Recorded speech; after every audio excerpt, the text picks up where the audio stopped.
जय हिंद साथियों। पिछले क्लास में आप लोग अपूर्णांकों में संबंध पढ़े और इसके पहले क्लास में आपने पढ़ा कि n बराबर c/v अपूर्णांक और चाल में संबंध। फिर हम उस पर सवाल भी हम लोग कर लिए। आज हम लोग पढ़ने चले क्रांतिक कोण। एक क्रांतिक कोण क्या होता है, क्रांति शब्द क्या है। तो चलिए पहले देखते हैं क्रांति क्या होता है। तो इसको अगर ढंग से आप थोड़ा सा देखेंगे मतलब निकलेगा क्रांति क कोण, ऐसे कह सकते हैं। इसका मतलब क्रांति वाला कोण, क्रांति क माने वाला कोण, इसका मतलब यह कोण जो है क्रांति फैलाएगा, क्रांति वाला कोण है, क्रांति वाला कोण। तो क्रांति क्या होती है? क्रांति का मतलब होता है अमूलचूल परिवर्तन, अमूलचूल परिवर्तन। सर ये अमूलचूल परिवर्तन क्या होता है?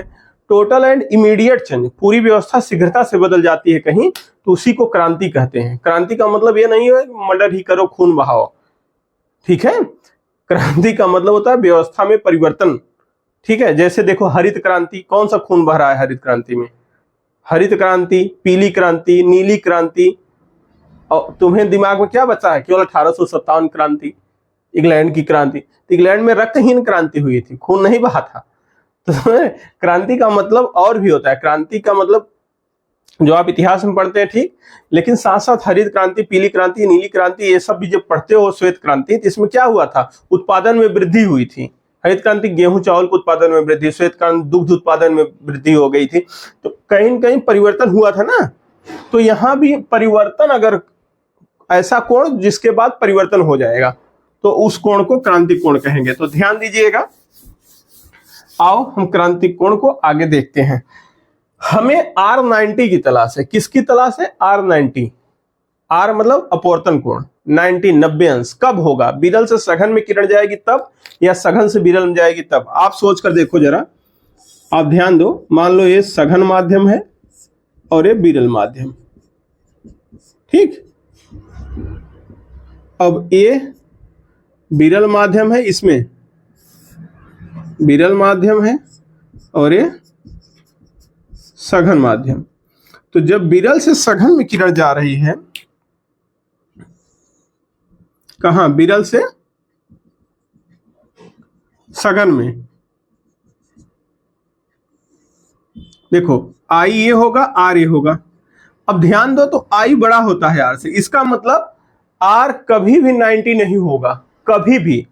Are does not equal to 90, कभी भी 90 नहीं होगा। क्यों सर? दिमाग में आ सकता है क्यों? क्योंकि आई ज्यादा से ज्यादा क्या हो सकता है? देखो 90 से कम आई भी रहेगा। आई आपतन कोण क्या होता है? आपतित किरण द्वारा अभिलंब के साथ बनाया गया कोण, और अभिलंब इधर पूरा 90 बना रहा है। आई का मान 90 के बराबर है, 90 से ज्यादा हो ही नहीं सकता।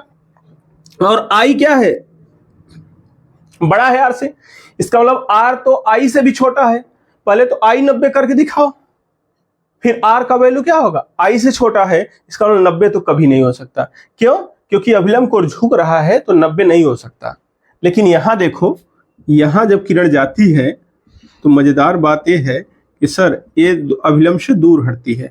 जब दूर हटेगी तो यहाँ आर क्या होता है? बड़ा होता है आई से। तो आई का मान जैसे जैसे आप बढ़ाओगे, आर का मान क्या होगा? बढ़ता जाएगा। एक समय ऐसा भी आएगा कि यहाँ किरण आ जाएगी तो आर का मान 90 हो जाएगा। जैसे अब साफ साफ ना दिखता हो तो यहाँ देखो, ये देखो, ये किरण आई, ठीक है, और यही किरण अब हम इस कलर से दिखा रहे हैं। ये अगर इधर चली गई तो अभिलंब ये हुआ, अभिलंब साथ 90 बना रही है कि नहीं? तो आर का वैल्यू 90 कब मिलेगा? जब दूर हटे। दूर हटे मतलब सघन से विरल में जाए। तो क्रांतिक कोण तब मिलेगा जब किरण सघन से विरल में जाएगी। पहली बात, विरल से सघन में जा रही हो किरण तो मिल सकता है, जिंदगी में नहीं मिलेगा, चाहे सूरज पश्चिम दिशा में उग जाए। समझ रहे हैं? हाँ। तो हमें किरण क्रांतिक कोण ढूंढना है, तो किरण को किधर ले चलना है? सघन से विरल में। R90 तलाश करना है। आपके दिमाग में आया क्यों? अभी सब क्यों समझ में आ जाएगा। तो चलो चलें, इसे चित्र यहां बना दे रहे हैं। एक साफ सुथरा चित्र बन जाए। ये मान लीजिए कांच हो गया, कुछ भी मान सकते हैं, कोई बाधा नहीं मानने के लिए।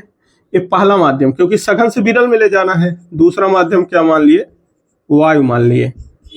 अब जानते हैं वायु के साथ कोई भी रहे वो सघन ही होगा। वायु दुनिया का सबसे विरल माध्यम है, तो कांच सघन हो गया। तो सघन से विरल में किरण ले जाना है, तो किरण ले जाओ सघन से विरल में। सघन से विरल में जा रही किरण जहां गिरेगी वो बिंदु क्या होगा सर, आपतन बिंदु होगा। लंब खींच दो, ये क्या होगा, आपतन बिंदु पर खींचा गया लंब अवलंब होता है। और यदि ये जो आपतित किरण है, अगर धीरे धीरे आपतन कोण, ये वाला कोण बढ़ाते रहोगे तो एक समय ऐसा आएगा कि इधर चली जाएगी। जैसे जैसे आपतन कोण बढ़ाओगे एक समय आएगा यहाँ चली जाएगी, और इस हालात में आर का वैल्यू क्या हो जाएगा, 90 डिग्री हो जाएगा।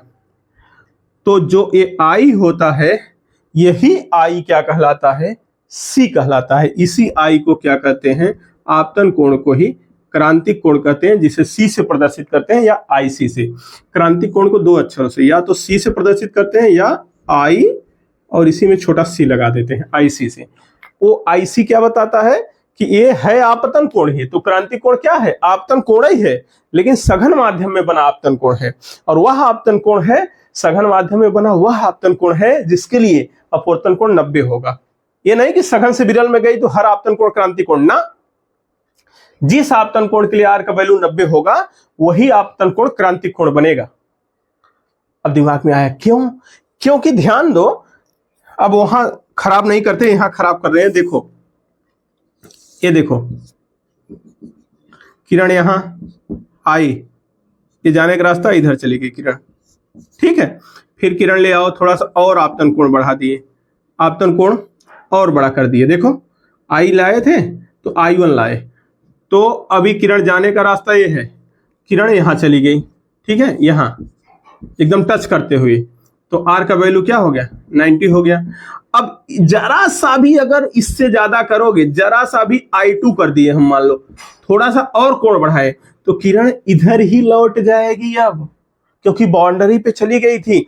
तो अभी तक यहाँ क्या हो रहा था सर, अपवर्तन हो रहा था, क्योंकि एक से दूसरे माध्यम में जा रही थी, यहाँ बाउंड्री पे जा रही थी।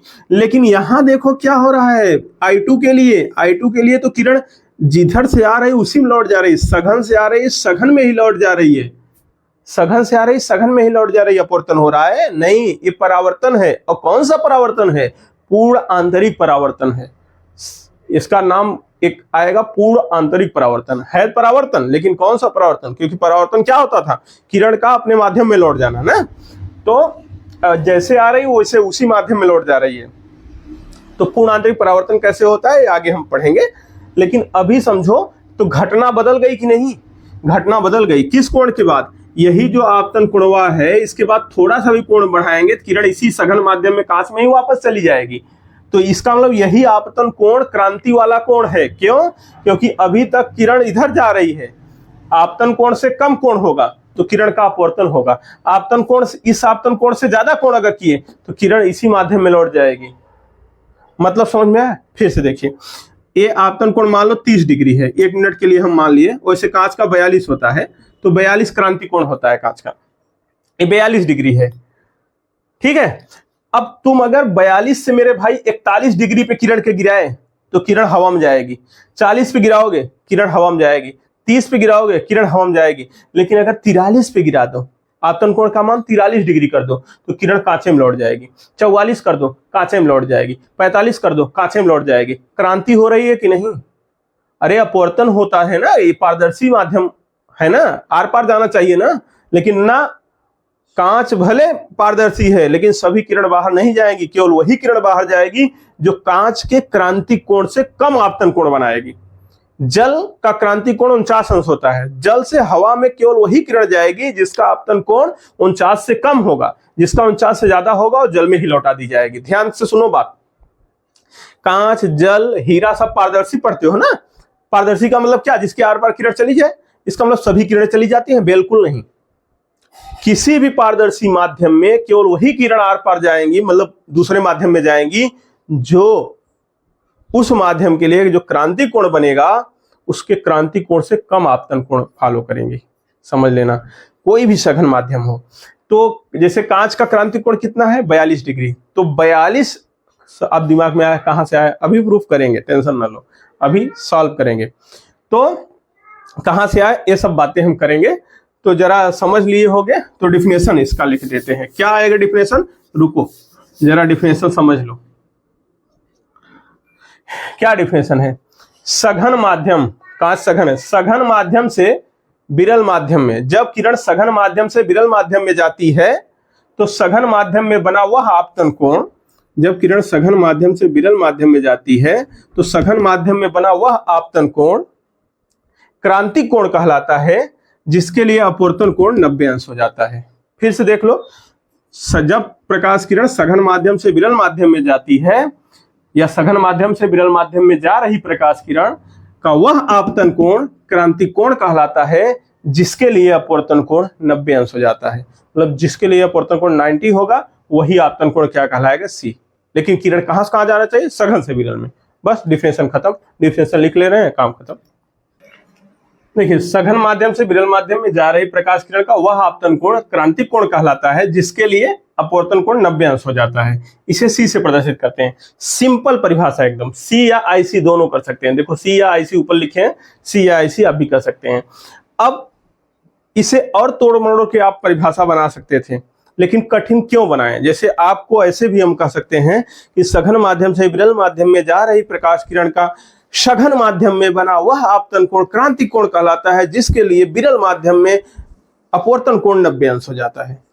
इतना उलझुल बतिया वही है। जब हम ऊपर लिख दिए कि किरण सघन से विरल में जा रही है, इसका मतलब आपतन कोण क्या करे, 10 बार कहें सघन माध्यम में बना हुआ आपतन कोण, तो सटीक परिभाषा होना चाहिए। तो हमने एकदम सटीक लिखा, सघन माध्यम से विरल माध्यम में जा रही प्रकाश किरण का वह आपतन कोण क्रांतिक कोण कहलाता है, जिसके लिए अपवर्तन कोण 90 डिग्री हो जाता है। सिंपल। इसे किससे प्रदर्शित करते हैं, सी से प्रदर्शित करते हैं। क्लियर, समझ में आ गया। जो यहां समझाए हम कि सघन से विरल में जा रही होगी तो ये आई ही बन जाएगा सी, लेकिन कब, जब आर का वैल्यू 90 होगा। इसके पहले नहीं, आर का वैल्यू अगर 90 होगा तभी आई सी बनेगी। दुनिया में हर सघन माध्यम के लिए आर का वैल्यू 90 हो सकता है, और जिस आपतन कोण पर वह आर का वैल्यू 90 होगा वही आपतन कोण क्रांतिक कोण कहलाता है। सीधी सी बात है, क्रांतिक कोण कुछ और नहीं है, सघन माध्यम में बना आपतन कोण ही होता है।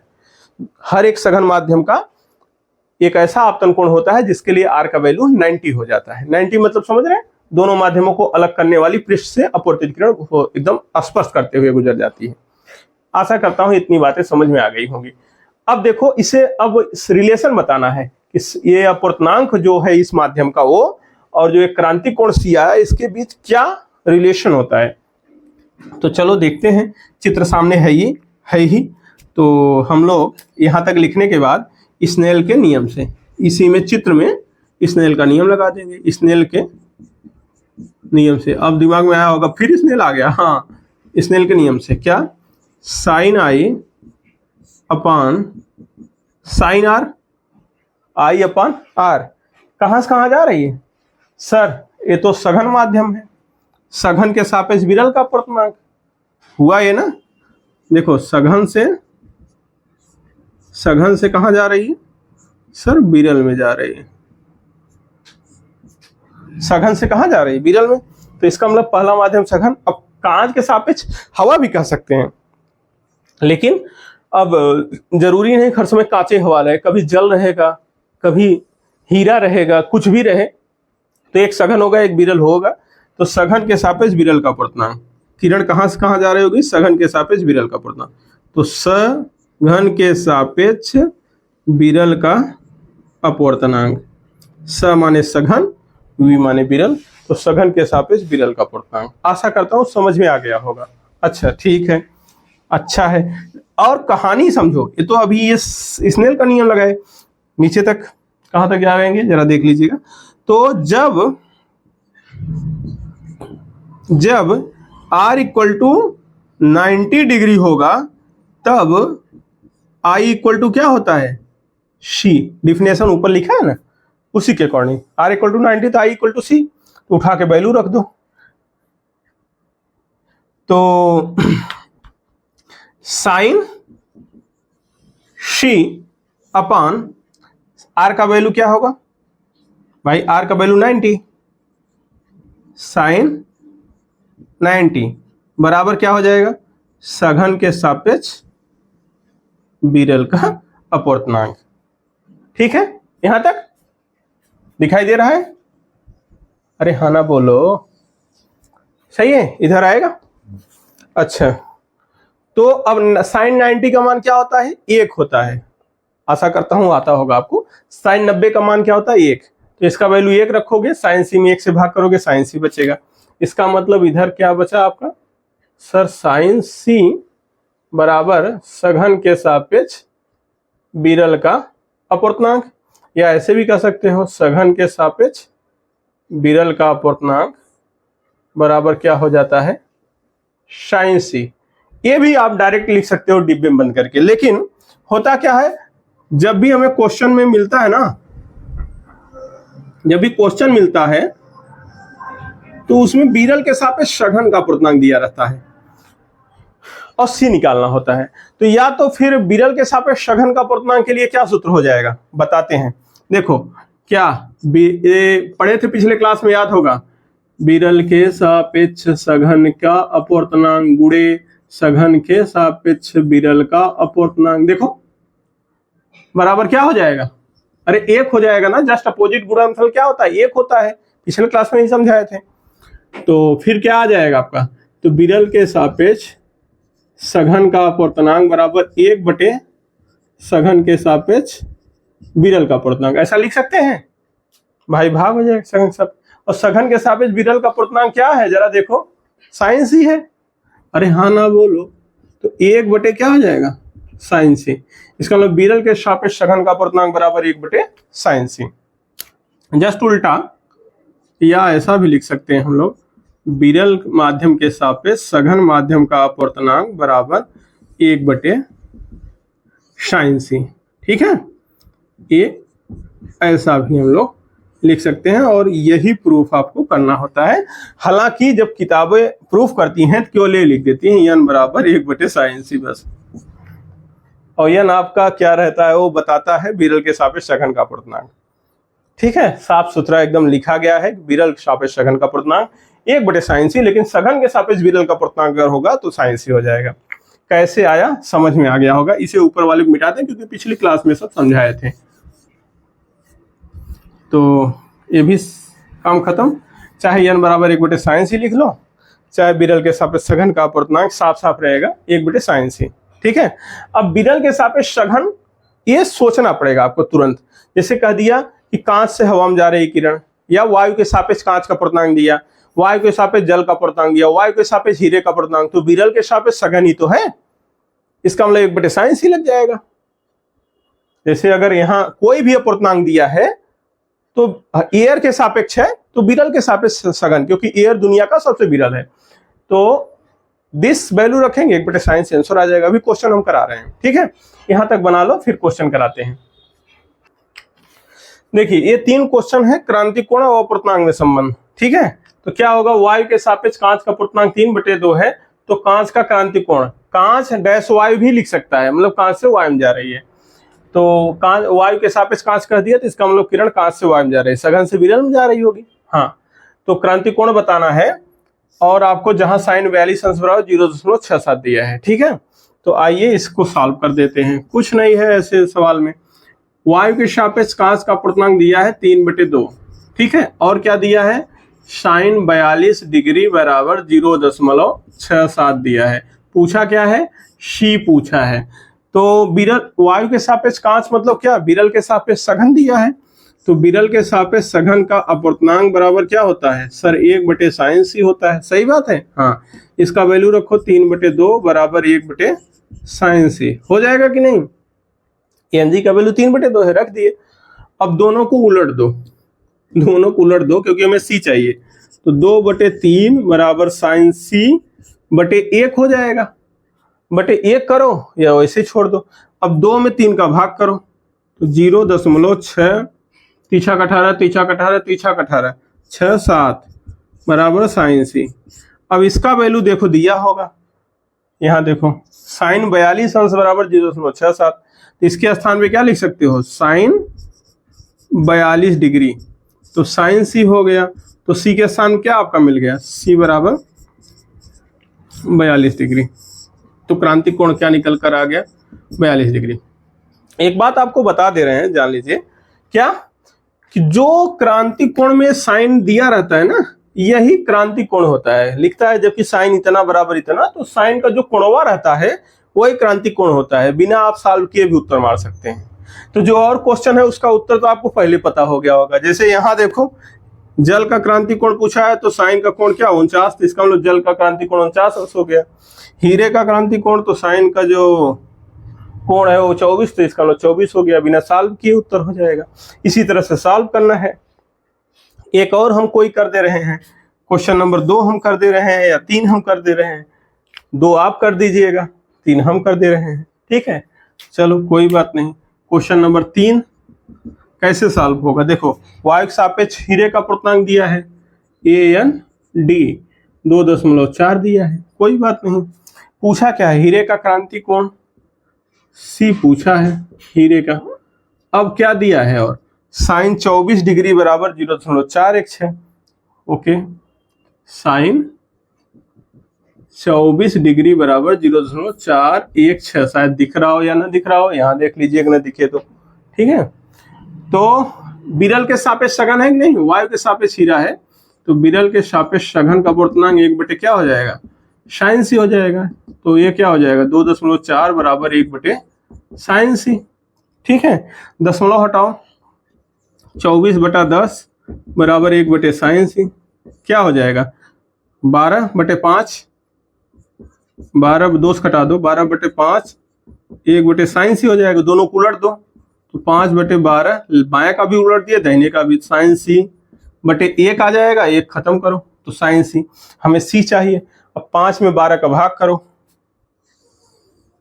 5 में 12 का भाग करोगे तो क्या निकल कर आएगा, 5 में 12 का भाग करो तो 0.416 बराबर साइन सी आ जाएगा। और 0.416 यहाँ वैल्यू दिया ही है, वहां भी हमने लिख दिया ऊपर। 0.416 का मान क्या है सर, साइन 24 डिग्री है। सेम उसी तरह से कर रहे हैं, साइन सी के स्थान पे क्या आ गया 24 आ गया, है ना। तो जैसे हमने ये तीसरा किया, पहला किया, उसी तरह से आप दूसरा कर लीजिएगा। उत्तर क्या होगा, आंसर आपको पता है, इसमें आंसर आ जाएगा 49 डिग्री। तो जल का क्रांतिक कोण कितना होता है, 49 होता है। जल डैश वायु दी है, यहाँ हीरा डैश वायु लिख सकते हो, हीरा से वायु में जा रही किरण। यहाँ कांच डैश वायु लिख सकते हो, कांच से वायु में जा रही है। तो किसी का भी क्रांतिक कोण निकालना है, अपूर्णांक दिया है तो आराम से निकाल सकते हैं। कैसे निकाल सकते हैं मैंने सॉल्व करके बता दिया। मान लो क्रांतिक कोण दिया होता, अपूर्णांक निकालना होता, तब भी आप निकाल सकते थे। समझ में आ गई बात, आशा करता हूं समझ में आ गया होगा। तो इसे बना लो, पूर्णांतरिक परावर्तन भी देख लेते हैं। देखिए क्रांतिक कोण हमने क्या पढ़ा कि सघन से विरल में जा रही थी किरण, तो जो अपवर्तित किरण थी वो एकदम बाउंड्री पे आ गई थी। लेकिन अगर क्रांतिक कोण से थोड़ा सा भी ज्यादा कोण करेंगे आपतन कोण का मान, तो किरण क्या होगी, अपने ही माध्यम में, सघन से आ रही सघन में ही लौट जाएगी। यही समझाए थे। अगर सघन से आ रही सघन में लौट जाएगी तो पूरी किरण लौट जाएगी। जितनी भी किरणों का आपतन कोण क्रांतिक कोण से ज्यादा होगा, पूरी किरण लौट जाएगी, इसीलिए कहते हैं पूर्ण। और अंदर ही अंदर, देखो सघन में ही आ रही ना, अंदर ही अंदर, तो इसीलिए कहते हैं आंतरिक। और लौट जाना अपने माध्यम में, परावर्तन। इसके नाम में ही इसकी परिभाषा है, पूर्ण आंतरिक परावर्तन कहते हैं। डिफिनेशन क्या हुआ, जब कोई भी प्रकाश किरण जो विरल से सघन से विरल में जा रही है, सघन से विरल में आपतित हो रही है, उसका आपतन कोण आप क्रांतिक कोण से अधिक कर दीजिए। क्रांतिक कोण जो भी है, जैसे कांच के लिए 42 है तो आपतन कोण 43 कर लीजिए। जितनी भी किरणें हैं क्रांतिक कोण से अधिक आपतन कोण करिए तो टोटल किरण क्या हो जाएगी, सघन में ही वापस हो जाएगी। इसी घटना को पूर्णांतरिक परावर्तन कहते हैं। सिंपल है सर, डिफिनेशन एकदम इजी है। सघन माध्यम से विरल माध्यम में आपतित हो रही प्रकाश किरण का आपतन कोण क्रांतिक कोण से अधिक करने पर पूरी किरण सघन माध्यम में ही वापस लौट जाती है।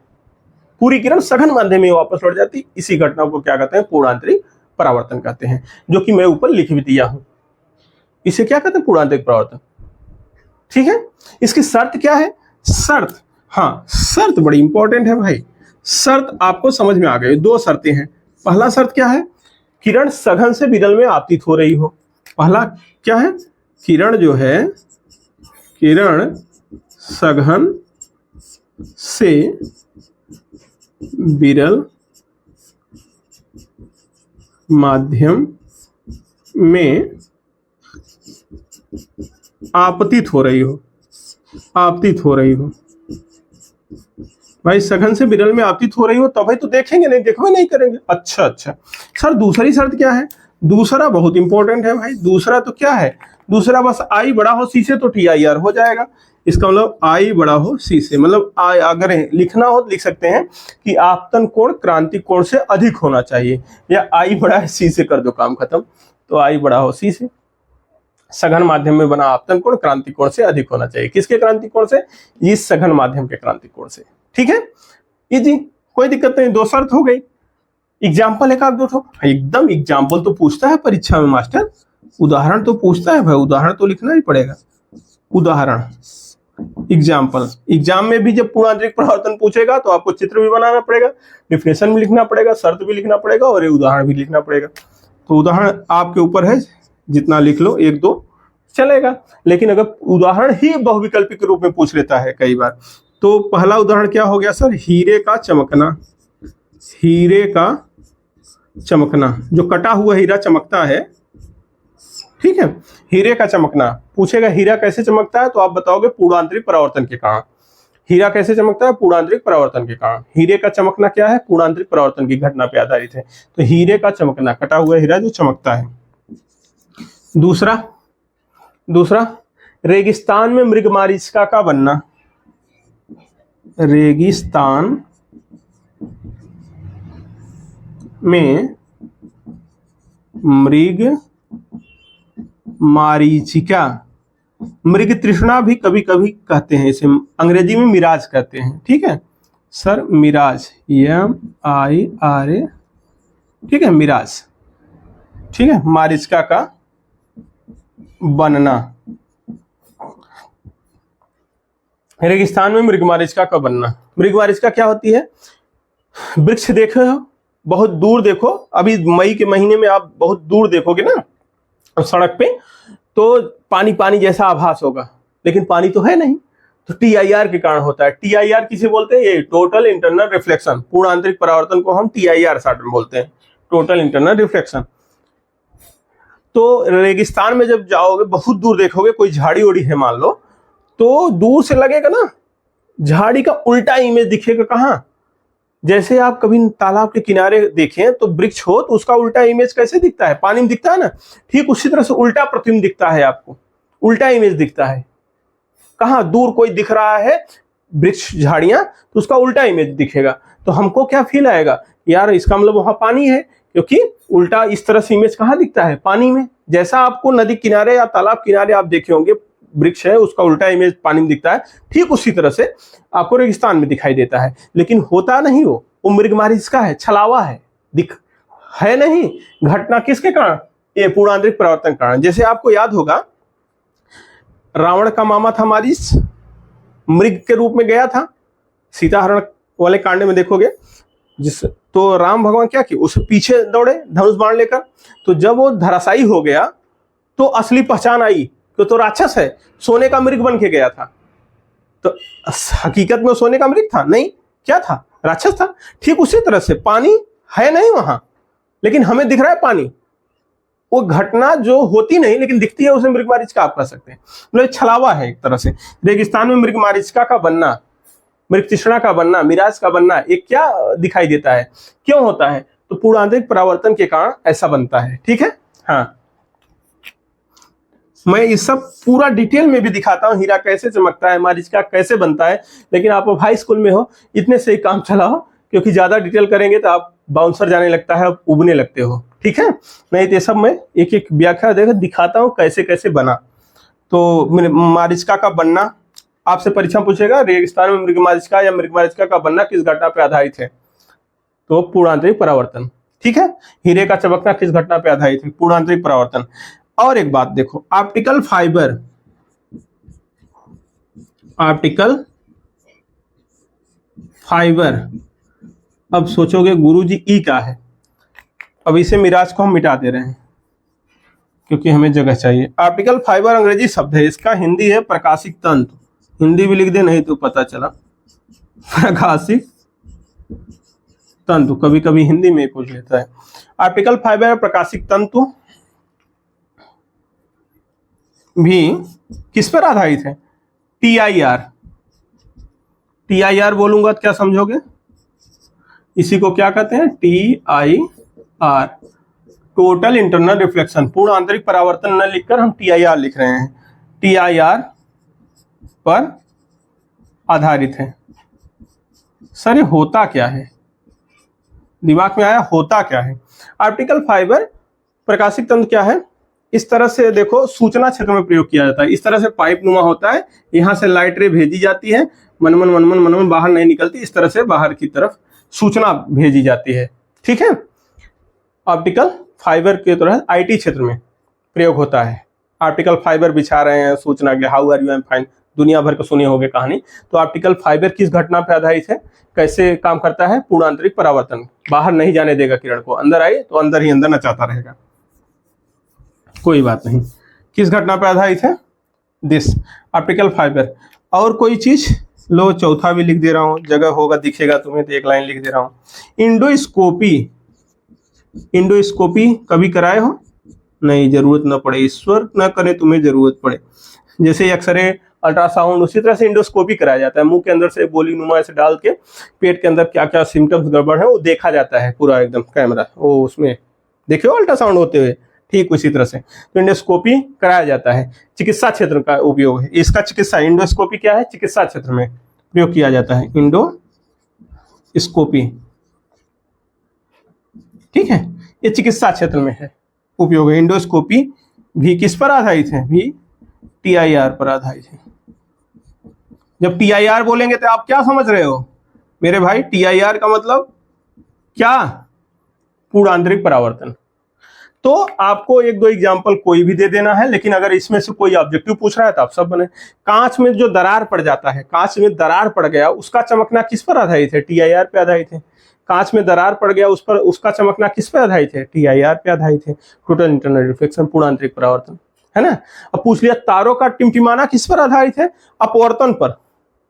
वो अपवर्तन की घटना है। तारों का टिमटिमाना क्या है? अपवर्तन। ठीक है, हाँ, ये सब थोड़ा सा बातें ध्यान दीजिएगा, पूछ लेगा कभी तो, ऑब्जेक्टिव पूछता है तो अगर ये पूछा तो आपको इतना जवाब देना पड़ेगा, चित्रम चित्रम चित्रान, मतलब चित्र ऐसे बना के काम खत्म। पूर्ण आंतरिक परावर्तन, क्रांति कोण का काम खत्म।